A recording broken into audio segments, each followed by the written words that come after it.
৮ বছরের শিশু রামিসাকে ধর্ষণের পর হত্যার পর দেশ জুড়ে প্রতিবাদের ঝড় উঠে এবং এর আগেও ধর্ষণের ঘটনায় তোলপাড় হয়েছিল দেশ।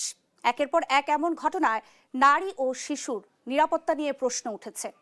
এইসব প্রশ্ন নিয়ে আজকে আমাদের আলোচনার বিষয় হচ্ছে সামাজিক অবক্ষয়ের লাগাম আসলে কোন দিকে যাচ্ছে। আলোচনা এগিয়ে দিতে আমাদের সঙ্গে একজন অতিথি আছেন, এই মুহূর্তে উপস্থিত আছেন একজন সম্মানিত অতিথি, ব্যারিস্টার শিহাবুদ্দিন খান, আইনজীবী, বাংলাদেশ সুপ্রিম কোর্ট। আপনাকে আমন্ত্রণ জানাচ্ছি দেশ সন্ধ্যার আয়োজনে। অনেক ধন্যবাদ। প্রথমে আপনার কাছে আসলে আমার প্রশ্ন যে ৮ বছরের শিশু রামিসার ঘটনা কতটা লোমহর্ষক এবং এই ঘটনায় অভিযুক্ত গ্রেফতার হয়েছেন একজন এবং এটি ১ মাসের মধ্যে বিচার নিশ্চিতের কথা বলেছেন সরকার। সমাজে এমন ঘটনা আসলে কেন ঘটছে, আপনি কি বলবেন? ধন্যবাদ আপনাকে। দেশ সন্ধ্যার সম্মানিত দর্শকদের আমি সালাম জানাচ্ছি। অ্যাকচুয়ালি যেই বিষয়টা নিয়ে আজকে আলোচনার জন্য দাঁড়িয়েছি, আমি মনে করি সমস্ত দেশে আসলে মানুষের হৃদয় ভেঙেছে, মানুষের মধ্যে একটা হাহাকার এবং অনিশ্চয়তা দেখা দিয়েছে।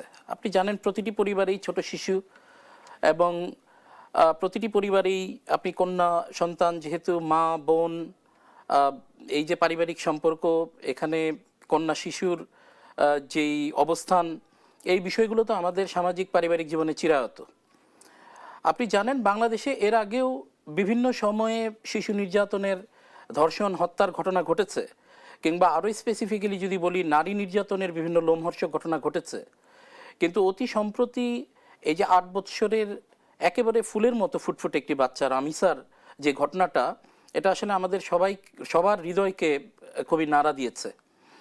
আপনি জানেন যে এর যে ঘটনা প্রবাহটা আমরা যেটা দেখেছি পত্রপত্রিকায় এবং বিভিন্ন তথ্যসূত্রে, আমরা এই যেই বিকৃত ভাবে, যেই বিকৃত মানসিকতা নিয়ে এই বাচ্চাটির উপর পাশবিক নির্যাতন, তারপরে তাকে শ্বাসরোধ করে হত্যা, তারপরে তাকে গলা কেটে তার লাশ লুকানোর যেই প্রক্রিয়াটা আমরা দেখতে পেলাম, এর মধ্যে আমি শুধু সামাজিক অবক্ষয়ের চিত্র দেখছি না, আমি এর মধ্যে দেখছি সমাজে অসুস্থ মানসিকতা, বিকৃত যৌনাচার, বিকৃত মানসিকতার বৃদ্ধি পাওয়ার দিকটা, যেটা আমাকে বেশি আতঙ্কিত করছে। দেখুন, রামিসার ঘটনাটি একটি রিমার্কেবল ঘটনা। আমি বলবো এই সময়ে একটি নতুন নির্বাচিত সরকার, এই সরকারের সামনে এই ধরনের একটি বিষয় পত্রপত্রিকা, মিডিয়ার কল্যাণে যেভাবে মানুষের সামনে চলে এসছে, মাননীয় প্রধানমন্ত্রীও সেই ভিকটিমের পরিবারের কাছে গিয়েছেন। আমি বলবো এক প্রকারের তিনি মানবিকভাবে যেতে বাধ্য হয়েছেন, কারণ পাবলিক সেন্টিমেন্টটা এখন এরকম। এবং আপনি যথাযথই বলেছেন যে এটার বিচার প্রক্রিয়া দ্রুত সম্পন্ন করবার একটি প্রসঙ্গ সরকারের তরফ থেকে এসছে। বাট আমি একজন আইনজীবী হিসেবে একটু ক্ল্যারিফিকেশন দেই, একটি বিষয় একটু ভুল বোঝাবুঝির জায়গা থাকতে পারে। মাননীয় প্রধানমন্ত্রী একটি স্টেটমেন্টে ১ মাসের একটি বিচার প্রক্রিয়ার কথা বলেছেন, সর্বোচ্চ শাস্তির কথা। এটা আমি মনে করি যে একজন ব্যক্তি প্রধানমন্ত্রী, উনিও একজন এই দেশের নাগরিক, আমার আপনার মতো এই বিচারটি যাতে দ্রুত গতিতে সম্পন্ন হয়, সর্বোচ্চ শাস্তি নিশ্চিত হয়, ওই জায়গার থেকে মাননীয় প্রধানমন্ত্রী অবশ্যই বিষয়টা বলেছেন। এবং এটি কিন্তু যেই সময়টি বলেছেন সেটি হচ্ছে যে এটার যে বিচার প্রক্রিয়া, অর্থাৎ তার শাস্তি নিশ্চিতকরণের যে জায়গাটি, এখানে ভুল বোঝাবুঝি তৈরি হতে পারে। এই জন্য বলছি আইনজীবী হিসেবে, কারণ আপনি জানেন একটি বিচারিক প্রক্রিয়া সম্পন্নের পরেও আপনি এরপরে আপিল, অন্যান্য অনেক প্রভিশনস আছে, অনেক ক্ষেত্র আছে। সো আলটিমেটলি সেটা খুব দ্রুততর সময়ে সেই বিচার প্রক্রিয়াটা সম্পন্ন করবার পর বিচারটা কার্যকর করতে হয়তোবা সরকারের তরফ থেকে যদি সমস্ত কিছু দ্রুততার সাথে করাও হয়, হয়তোবা আরেকটু বেশি সময় লাগবে। সেটা হলো প্রসিডিউরাল কারণে। তাহলে কি আপনি বলতে চাচ্ছেন মানে নির্দিষ্ট সময় নেই, বা যে সময়টুকু দিয়েছে তার চেয়ে না, নির্দিষ্ট সময় আছে, বেশি লাগতে পারে? যেমন আমাদের আইনে এই জাতীয় অপরাধের বিচার ৯০ দিনের মধ্যে আপনাকে সম্পন্ন করতেই হবে। এটা হচ্ছে আপনার একদম থ্রেশহোল্ড। আপনি ৩ দিনের মধ্যেও করতে পারবেন, ৭ দিনের মধ্যেও করতে পারবেন, নিয়ম আছে। তাহলে নিয়ম আছে। ৯০ দিন হচ্ছে আপনার সর্বোচ্চ সিলিং। যেটা হয় যে আপনি যদি এটার বিচারের যেই সমস্ত প্রক্রিয়া আমরা বলি, অর্থাৎ এই যে গতকালকে এটার তদন্ত প্রতিবেদন দাখিল হয়েছে, সমস্ত ভিসেরা রিপোর্ট এবং পোস্টমর্টেম রিপোর্ট সহ, অর্থাৎ এখন এটা আদালত গ্রহণ করে আদালত বদলের একটি প্রক্রিয়া আছে। এরপরে হচ্ছে যেটা সাক্ষী, আপনি জানেন যে আলামত উপস্থাপন এবং যুক্তিতর্ক করে সেটা রায়ের মধ্যে যাবে। জি, আমি আপনার কাছে আবারও আসবো। আমি এখন আমাদের সঙ্গে আরেকজন অতিথি উপস্থিত হয়েছেন, আমিরুল ইসলাম কাগুজি, সিনিয়র সাংবাদিক। আপনাকে আমন্ত্রণ জানাচ্ছি দেশ সন্ধ্যার আয়োজনে।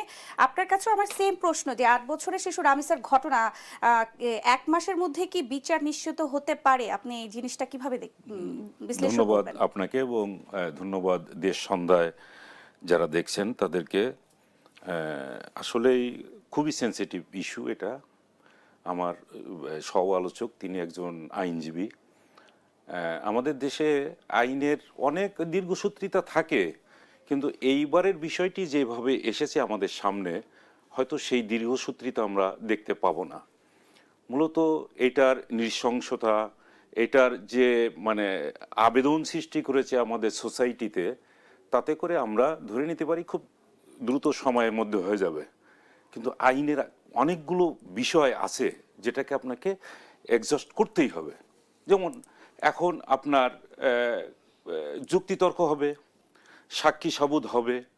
আপনি এখানে কিন্তু অনেক বিষয় আছে যেগুলো আমরা এখন বলতে পারছি না, কিন্তু আমাদের এখানে ইতিমধ্যেই এই ঘটনাকে কেন্দ্র করে যে ধরনের মিছিল, মিটিং, বিক্ষোভ প্রদর্শন করা হয়েছে, প্রতিবাদ হয়েছে, এইগুলো দেখে কিন্তু সরকার কখনো কখনো বিভ্রান্ত হয়ে যেতে পারে। এবং আমার কাছে মনে হয়েছে সরকার ওই মবটা ঠেকানোর জন্য, ওই বিদ্রোহ, ওই বিক্ষোভ ঠেকানোর জন্য প্রধানমন্ত্রীকে কিন্তু সেখানে যেতে হয়েছে। এটা স্বরাষ্ট্রমন্ত্রী গেলেও হতো। আমি একটু বলি, তার কারণ না হলে ভুল বোঝাবুঝি হয়ে যেতে পারে আমার কথাটা নিয়ে। কেননা আমরা ইতিপূর্বে অনেক ঘটনা কিন্তু ঘটিয়েছি এমনভাবে যে জনতুষ্টির জন্যে আমরা আইন করেছি। ধর্ষণের জন্য আমরা কি করেছি? মৃত্যুদণ্ড করেছি। আপনি বলেন ধর্ষণের জন্য যদি মৃত্যুদণ্ড করেন, আজকে রামিসাকে বাঁচানো যেত, কিন্তু কেননা ধর্ষণের যে মুহূর্তে ধর্ষণের জন্য আপনার মৃত্যুদণ্ড, আপনি আমরা তো ডাটা কালেকশন করি, আপনার 90% যে এই ধরনের হত্যাকাণ্ডগুলো যা হয়, শিশু যে নির্যাতন বা এই যে যৌন হয়রানির শিকার হয়, এটা কিন্তু আত্মীয় স্বজন, বন্ধু বান্ধব, পাড়া প্রতিবেশী, একদম নন, মানে আপনি সবাই চেনে। ওই বাচ্চাটাও কিন্তু একে চেনে। বাচ্চাটা ওর মা বাবা ভাই বোনদেরকে বলে দিবে যে সে আমাকে এরকম যৌন হয়রানি করেছে, এটা বলে দিবে। বলে দিলে পরে তার বিচার হবে, বিচার হলে তার মৃত্যুদণ্ড। সেই জন্যে যে এই কাজগুলো করে, সে দেখে যে যেহেতু আমার ধর্ষণের জন্য আমার মৃত্যুদণ্ড, অতএব আমি তাকে হত্যাটা করেই ফেলি। মানে একই কেস, হত্যার কারণেও কিন্তু তার মৃত্যুদণ্ড হয়ে যাচ্ছে। তাহলে সে কিন্তু বাঁচায় রাখছে না। আমি আরো কয়েকটা ঘটনার উদাহরণ দেব।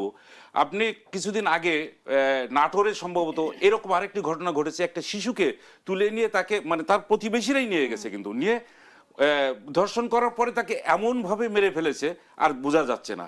কয়েকদিন আগে মুন্সিগঞ্জে একটা ঘটনা ঘটেছে।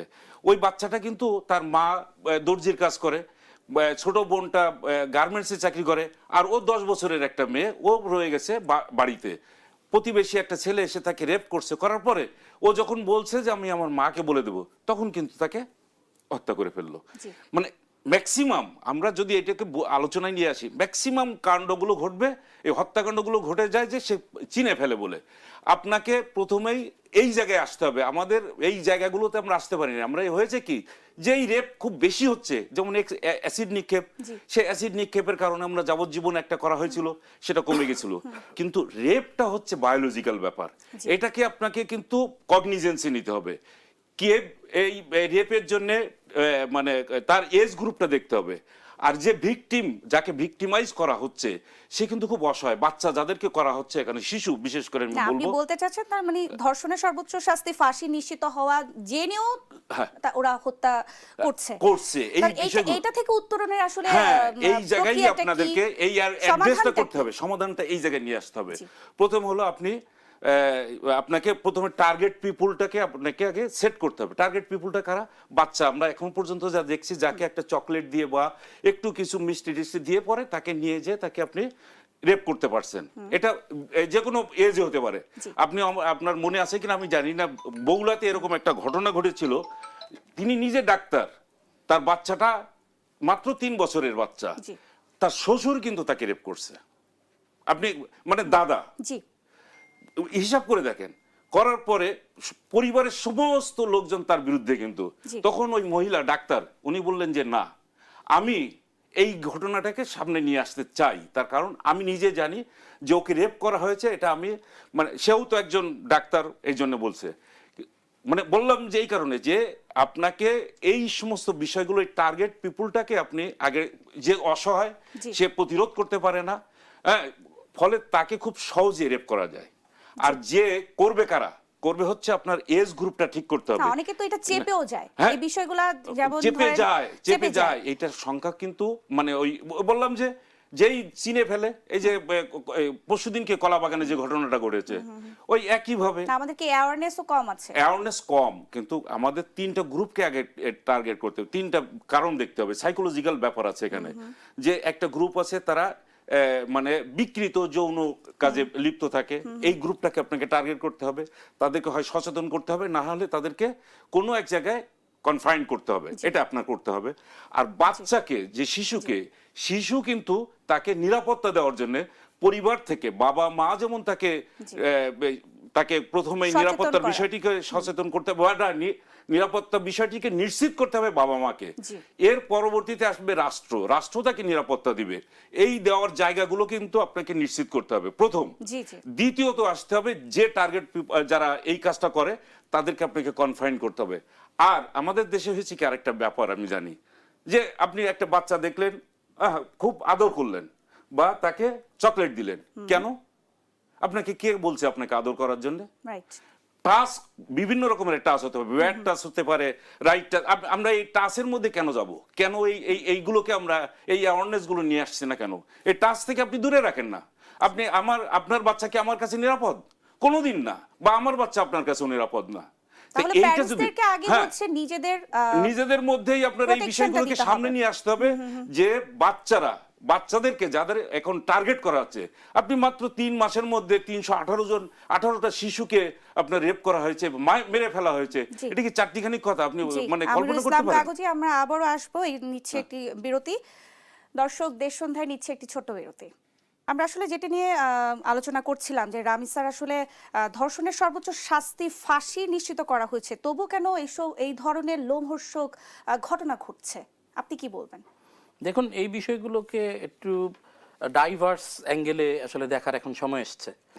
আমি তো বলি যে বাংলাদেশের সরকারের বিভিন্ন উন্নয়ন তদারকির সাথে সাথে, বিভিন্ন কর্মপরিকল্পনার সাথে সাথে এখন আসলে সুস্থ জনগোষ্ঠী তৈরি করা, সুস্থ যুব সমাজ তৈরি করা, এবং আপনি সমাজের মধ্যে হৃদ্যতা, সৌহার্দ্য তৈরি করা, এবং যেই সমস্ত কারণে একজন ব্যক্তির মধ্যে বিভিন্ন ধরনের হতাশা, মাদকাসক্তি কিংবা অন্যান্য ধরনের সমস্যা দেখা দিতে পারে, এই জায়গাগুলোতে আমার মনে হয় সামাজিক বিশ্লেষণের মাধ্যমে রাষ্ট্রের কর্মপরিকল্পনা ঠিক করা উচিত। আমি আপনাকে কিছু জিনিস বলি, আপনি দেখবেন এই জাতীয় অপরাধের সাথে জড়িত অপরাধীদের আপনি কোনো না কোনোভাবে এদেরকে দেখবেন আইদার মাদকাসক্ত, নাহলে তাকে খুব স্ক্রুটিনাইজ করলে আপনি তার মধ্যে দেখবেন মানসিক বৈকল্য, এই অর্থে যে তার মধ্যে যৌন হতাশা কিংবা এই জাতীয় সমস্যা রয়েছে, কিংবা তাকে দেখবেন আপনি সে বেকারত্বের অর্থাৎ সে যে কোনো কর্মপরিবেশের মধ্যে নেই, কিংবা তাকে দেখবেন যে সামাজিকভাবে সে খুবই বিকৃত জীবনযাপন করছে। অর্থাৎ এই বিষয়গুলোতে আমরা একটা জিনিস পাই, যে এখানে এই সামাজিকভাবে যে অবক্ষয়, এগুলোকে একটা সাইকো অ্যানালাইসিসের মাধ্যমে, প্রপার ডায়াগনোসিসের মাধ্যমে গভর্নমেন্টের কর্মপরিকল্পনা নিতে হবে। এই দায়টা তো রাষ্ট্রের আছে, সমাজের ব্যাপক অর্থে তো আছেই, কিন্তু যে কোনো বিষয়ে আমরা যখন একটি বিশেষ জনগোষ্ঠী বা বিশাল জনগোষ্ঠীর মধ্যে এই ধরনের টেন্ডেন্সি দেখি, তার মধ্যে তো রাষ্ট্রের দায়িত্ব কিছুটা থাকেই। কারণ আপনি আমাদের দেশে যে মাদকের যে ছড়াছড়ি, মাদকাসক্তির যে, আপনি এটা ধনী গরিব, শিক্ষিত অশিক্ষিত নির্বিশেষে সব জায়গায় দেখবেন। আপনি আপনাকে বলতে পারেন। হ্যাঁ, আপনি দেখেন, আপনাকে আমি একটা জিনিস বলি, দেখেন বৈশ্বিকভাবে আপনি এই যে বিকৃত যৌনাচার কিংবা এই যে হত্যার মতো বিকৃতভাবে হত্যা বা যেগুলো স্বাভাবিকভাবে কল্পনা করা যায় না, এভাবে হত্যার শিকারের ঘটনার বিভিন্ন বিশ্লেষণ আছে, কিন্তু উন্নত রাষ্ট্রগুলোতেও এগুলো ঘটে। দেখেন, আমি যদি উদাহরণ হিসেবে চীনের একটা উদাহরণ দিই, চীনে কিন্তু ইন্টারনেট ব্যবহারের ক্ষেত্রে নাগরিকের মধ্যে বিভিন্ন এমবার্গো দেওয়া আছে। তারা ইচ্ছে করলেই সব ধরনের সাইটে যেতে পারেন না, তারা সব ধরনের সাইট ব্যবহার করতে পারেন না, রেস্ট্রিকশন দিয়ে রেখেছে। আপনি দেখবেন আমাদের দেশে যখন থেকে ইন্টারনেটকে একদম এটা যদিও একটা নাগরিকের অধিকার, কিন্তু আমাকে তো আমার জনগোষ্ঠীকে অ্যাড্রেস করতে হবে। আমার জনগোষ্ঠীর টেন্ডেন্সি কি, এখানে কোন ধরনের জনগোষ্ঠীর সংখ্যা বেশি। এখানে ঘনবসতিপূর্ণ রাষ্ট্রে আপনি দেখবেন মানুষের ডাইভার্ট হওয়ার, বিকৃত যৌনাচার, বিকৃত মানসিকতা নেয়ার, আপনি যখন দেখবেন একটা মানুষ বেকার অথবা সে মাদকাসক্ত, সে একই সঙ্গে বিকৃত বিভিন্ন ভিডিও দেখছে যেগুলো কল্পনা করা যায় না, এই ধরনের বিকৃত জিনিসের সাইটে সে সহজে ঢুকে যাচ্ছে। তার যে হতাশা, তার যেই অন্যান্য ড্রব্যাকস, সেগুলোর সাথে সে সেগুলোকে মিলাচ্ছে। এগুলোর মাধ্যমেও কিন্তু মানুষের যে দৈনন্দিন ব্যবহার, তার যে আচরণগত বিষয়, আপনি কিন্তু এগুলো এফেক্ট করে।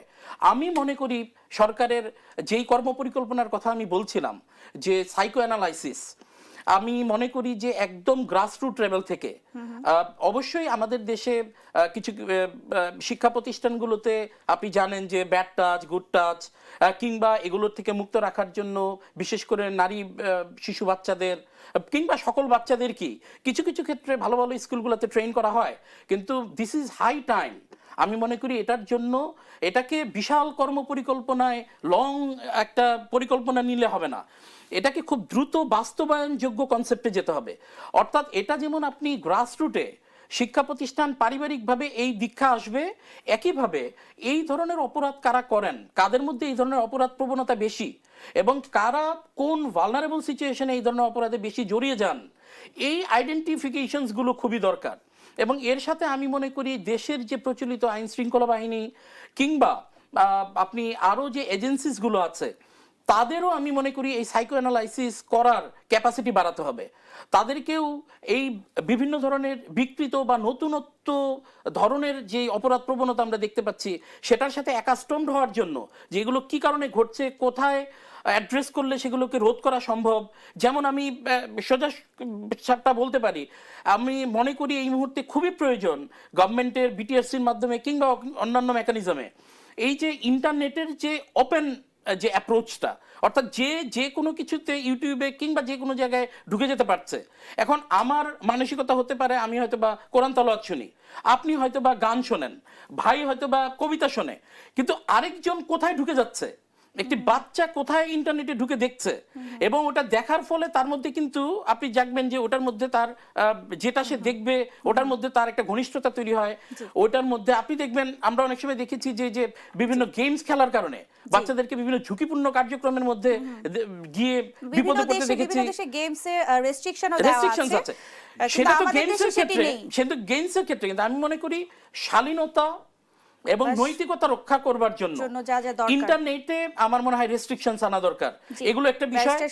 আর হচ্ছে মাদক, বেকারত্ব এবং এই যে সাইকো ট্রিটমেন্ট যেগুলোকে বলি, যে অ্যাড্রেস করবার সঙ্গে সঙ্গে এই ধরনের জনগোষ্ঠীকে রাষ্ট্রের তরফ থেকে যাতে অন্তত অ্যাড্রেস করা হয় যে এ যাতে আর ফার্দার ঝুঁকিপূর্ণ জায়গায় না যায়। মানুষের সহজাত কিছু প্রবৃত্তি আছে, সেগুলো কিন্তু আপনি নর্মাল সাবধানতার মাধ্যমে সেগুলো চেক এন্ড ব্যালেন্সে রাখতে পারবেন, কিন্তু যখন সেটা বিকৃত পর্যায়ে চলে যাবে, সেটা যখন একটা আউটট্রিগার্স একটা জায়গায় যাবে যেটাতে আপনি প্রেডিক্ট করতে পারবেন না, আপনি হয়তো আমার বাচ্চাকে আমি সাবধান অথবা তাকে আনঅ্যাটেন্ডেড রাখবো না, কিন্তু এর বাইরেও তো অনেক ঝুঁকি আছে। এগুলোকে আমার মনে হয় যে সরকারের এখন স্পেশাল সেল করে। আমিনুল ইসলাম কাগুজি, আপনার কাছে যেতে চাই, সেটা হচ্ছে সামাজিক অবক্ষয় সোশ্যাল মিডিয়ার আসলে দায়টা কোথায় আপনার কাছে আমি জানতে চাই।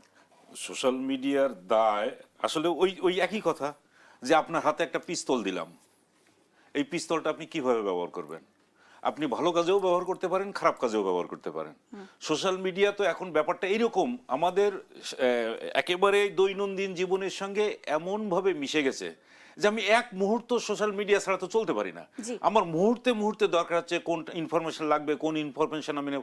এই জন্য সারাক্ষণ এই কারণে তো আমার সাথে আমার সহযোগী যারা থাকে তাদের সঙ্গেও আমার এই বিরোধ দেখা যায় যে সারাক্ষণ আপনি এটা নিয়ে বসে থাকেন। তাই আমি বললাম যে আমি এটার মধ্যে বসে থাকার কারণে আমার যে ব্রেন স্টর্মিং হয় সেটা তো তোমার হয় না বা অন্যদের কারোর হয় না। এখন আমি তো এইভাবে ব্যবহার করি।